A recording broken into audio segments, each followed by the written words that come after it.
बोलिए श्यावर रामचंद्र की जय, पवन पुत्र हनुमान की जय, श्री अम्बे मात की जय, श्री सतगुरु महाराज की जय। हर हर महादेव। राजा राम राम राम, सीता राम राम राम, राजा राम राम राम, सीता राम राम राम, राजा राम राम राम, सीता राम राम राम, राजा राम राम राम, सीता राम राम राम, राजा राम राम राम, सीता राम राम राम, राजा राम राम राम, सीता राम राम राम, राजा राम राम राम, सीता राम राम राम, राजा राम राम राम, सीता राम राम राम, राजा राम राम राम, सीता राम राम राम, राजा राम राम राम, सीता राम राम राम, राजा राम राम राम, सीता राम राम राम, राजा राम राम राम, सीता राम राम राम, राजा राम राम राम,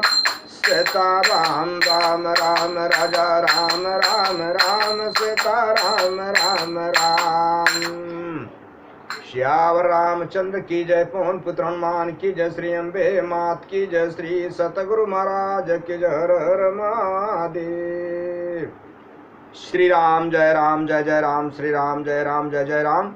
भगवान शंकर के आशीर्वाद से, प्रभु श्री राम जी की कृपा से, देवी माँ के आशीर्वाद से, सदगुरु के कृपा से, श्री भक्तमाल कथा भाग 233 श्री रघुनाथ गोस्वामी जी से की कथा है।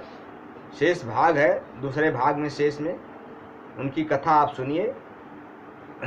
श्री रघुनाथ गोस्वामी जी की कथा आप लोगों ने कैसे आगे सुना कि उन्होंने, उनके पिता सब जमींदार थे, अकेले एक पुत्र थे, फिर भी धनवान घर के होते हुए उन्होंने भगवान का रास्ता लिया और हरि नाम संकीर्तन करते हुए, संत सेवा करते हुए, कैसे संतों को दही चूड़ा प्रसाद बांटते हुए, फिर उधर का यज्ञ पूरा हो गया। होने के बाद श्री नित्यानंद जी से आज्ञा ले करके घर को गए। अब आगे की कथा घर जाने के बाद फिर क्या होता है सुनिए आप लोग। श्री नित्यानंद जी से आज्ञा लेकर घर को आ गए। घर आ गए पर शरीर से, मन से नहीं। घर आ गए कि शरीर मन से नहीं, शरीर मन तो वहीं पे है। इस कीर्तन समारोह में सम्मिलित होकर तो अब वे बिल्कुल ही बेकाबू हो गए थे, बेकाबू हो गए।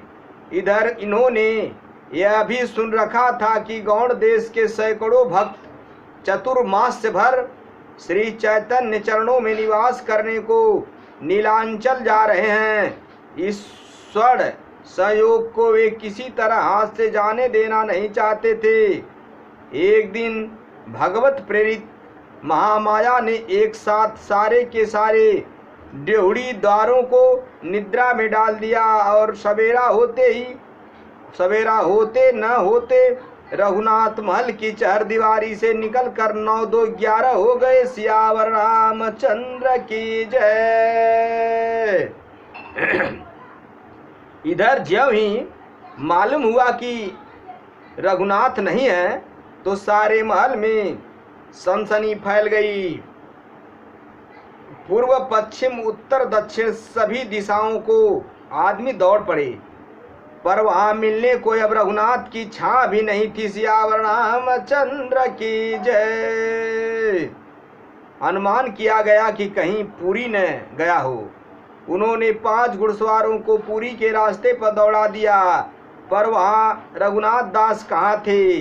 भगवान ने उन्हें यह बुद्धि दी कि आप आम सड़क होकर जाना ठीक नहीं, इसलिए वे पगडंडी के रास्ते से गए और रात होते होते प्रायः 30 मील पर जा पहुँचे। इधर यात्रियों का संग लेने के बाद गोवर्धन दास के आदमियों को जब शिवानंद से मालूम हुआ कि रघुनाथ उनके साथ नहीं आए, तब हताश होकर वे लौट आए। सारे महल में कोहराम मच गया। हितु मित्र सभी आंसू बहाकर संवेदना प्रकट करते और समझाते कि सबका रक्षक एकमात्र ईश्वर है, इसलिए चिंता नहीं करनी चाहिए।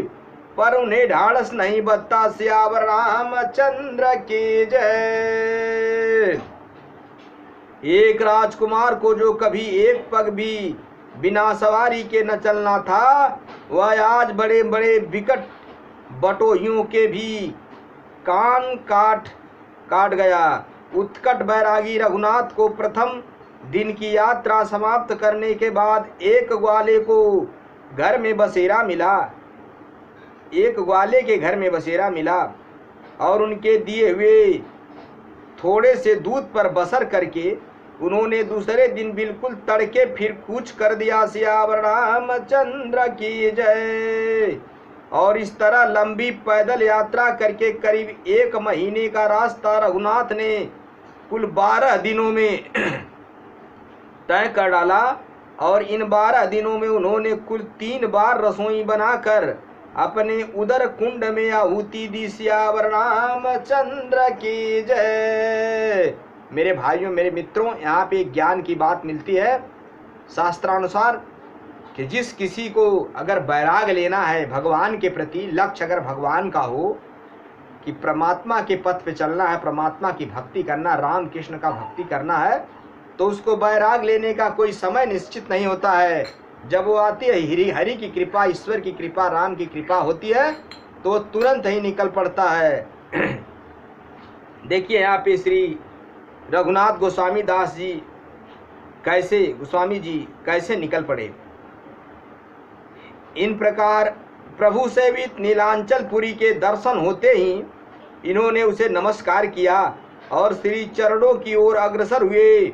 इनके हृदय में न जाने क्या क्या तरंगे उठ रही थी। इसी प्रकार भावुकता के प्रवाह में अलौकिक आनंद लाभ करते हुए ये निश्चित स्थान के निकट जा पहुँचे। दूर से ही इन्होंने देखा कि भक्तजनों से घिरे वे श्री चैतन्य प्रमुख आसन पर विराजमान हैं। उस अलौकिक शोभायुक्त मूर्ति का दर्शन करते ही रघुनाथ का रोम रोम खिल उठा। हर्षितारेख से उन्हें तन बंधन की भी सुध नहीं रही। रघुनाथ दास श्री चरणों के निकट पहुंच गए। सबसे पहले मुकुंद दत्त की निगाह उन पर पड़ी। देखते ही उन्होंने कहा, अच्छा रघुनाथ दास आ गए। श्री रघुनाथ गोस्वामी जी से रघुनाथ दास हो गए चैतन्य महाप्रभु की कृपा से।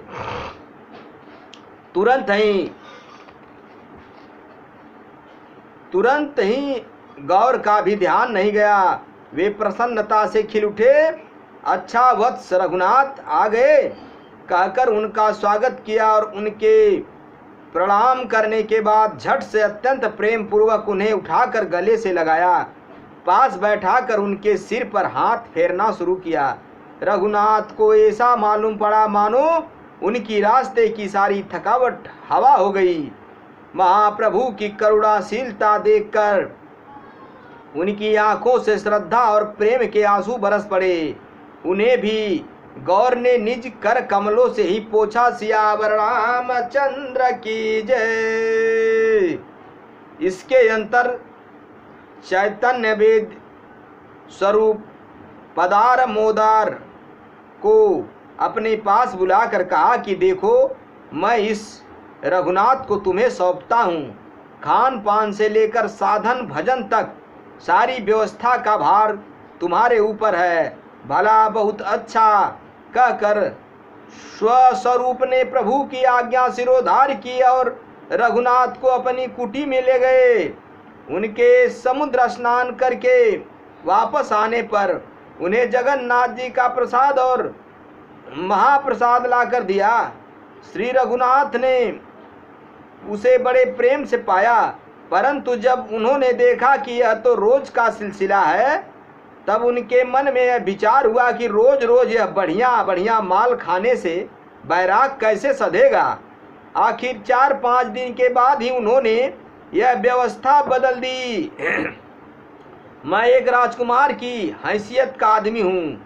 इस प्रकार का रहा सहा भाव भी बुलाकर वह साधारण भिक्षुक की भांति जगन्नाथ जी के सिंह द्वार पर खड़े होकर भिक्षावृत्ति करने लगे और बड़े आनंद के साथ दिन व्यतीत करने लगे। जब लोगों को मालूम हुआ कि ये बहुत बड़े घर के लड़के होकर भी इस अवस्था में आ गए हैं, तब उन्हें अधिकाधिक परिणामों में विधिवत प्रकार के पदार्थ देना आरंभ कर दिया। आखिर घबरा कर रघुनाथ दास को यह भी क्रम त्याग देना पड़ा। अब वह चुपचाप एक अन्य क्षेत्र में जाते और वहां से रूखी सूखी भीख ले आते।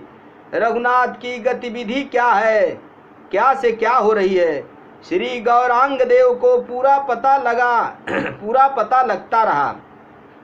उनके दिन दिन बढ़ते हुए वैराग को देखकर उन्हें बड़ा सुख मिलता।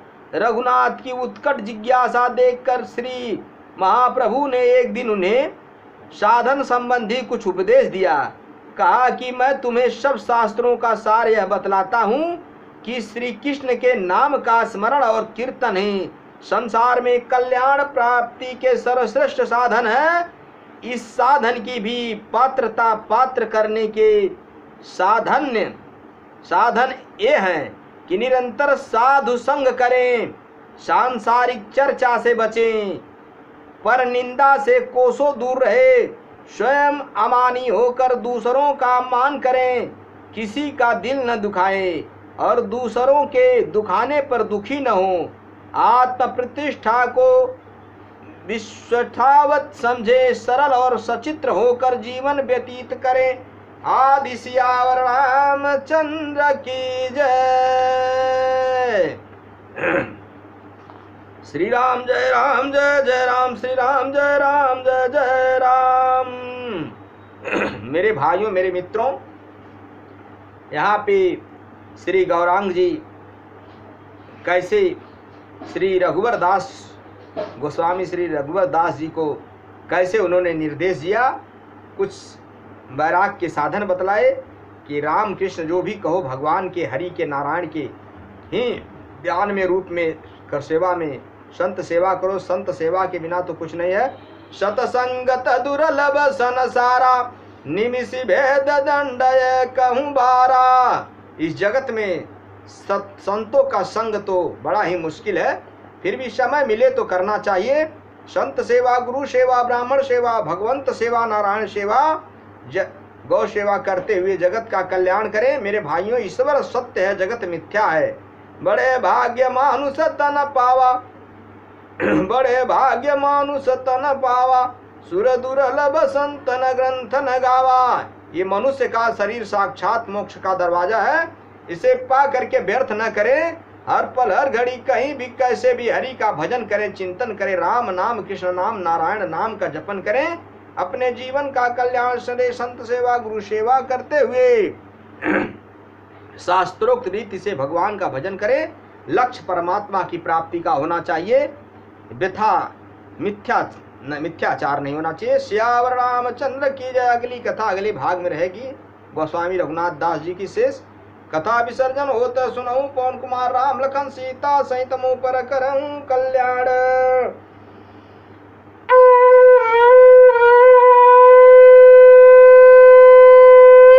हरि नारायण।